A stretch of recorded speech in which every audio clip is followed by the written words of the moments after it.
আমরা তিনজন বন্ধু কোনো প্ল্যান ছাড়াই বেরিয়ে পড়েছিলাম, শুধু নিঃশ্বাস বদলানোর জন্য। রাস্তায় চা, পরোটা, মেঘলা আকাশ। সন্ধ্যায় পৌঁছে সেই প্রথম ঢেউ দেখলাম। বুকের ভেতর জমে থাকা সব চাপ এক ঢেউয়ে ধুয়ে দিল।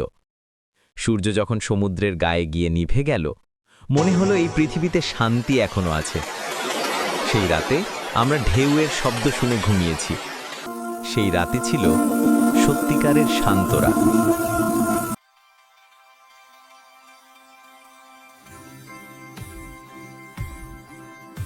সমুদ্রের পাড়ে একটি মেয়ের সাথে আমাদের বন্ধুত্ব হলো।